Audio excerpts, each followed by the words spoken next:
Hello my friends, Wolf Tiger here.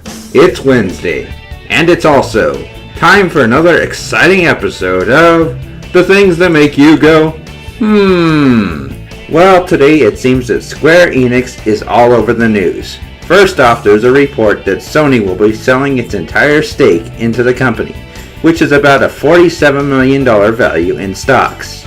But that's not the topic we're going to talk about today.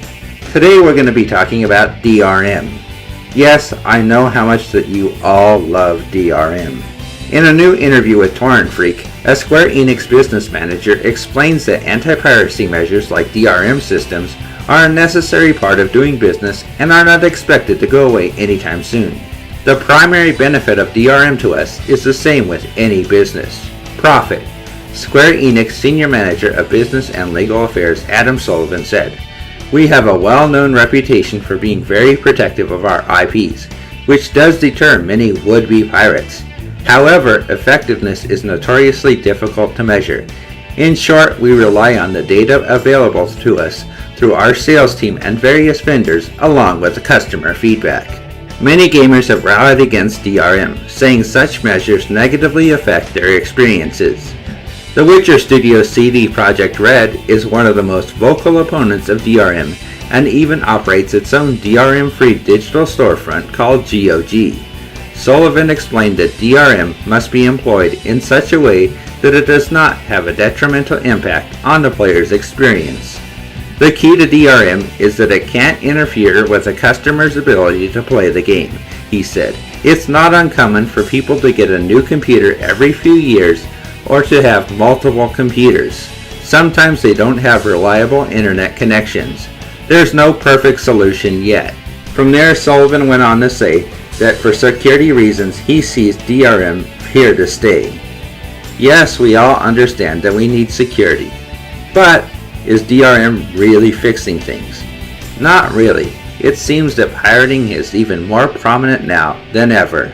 And besides, that's not why the customers have a problem with DRM. It is intrusive. Just look at the mess that DRM caused SimCity and Diablo 3 at launch. Many of us couldn't even log into these games for several days after launch. There's something wrong with this picture, and it has little to do with security. Let's be honest here. There's been very few cases where DRM hasn't been intrusive.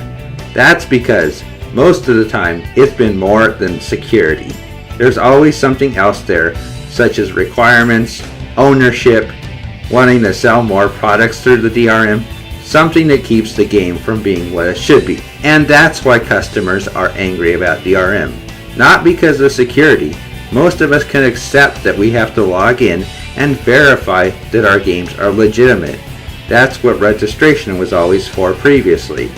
It's because the additional features that keep us from playing the games when and the way that we want to without having to do something else or be sold another product. And that fact in itself is why we have companies like Projekt Red who are against DRM, and why we have websites like GOG who are willing to sell us DRM-free software, because they know that DRM isn't a necessity but is a detriment to the gaming experience. Mr. Sullivan said it best when he said, "There's no perfect solution yet." We all know it, DRM is broken. So why do they keep using it? Because it's profitable. Just like he said in the first sentence. It's more than security, it's about lining those wallets. How else can they keep selling you new patches, new DLC, and keep you logging into their servers? Simple answer, they can't. As always, we'll keep our eyes open and see what happens next. That's all for now. Peace out.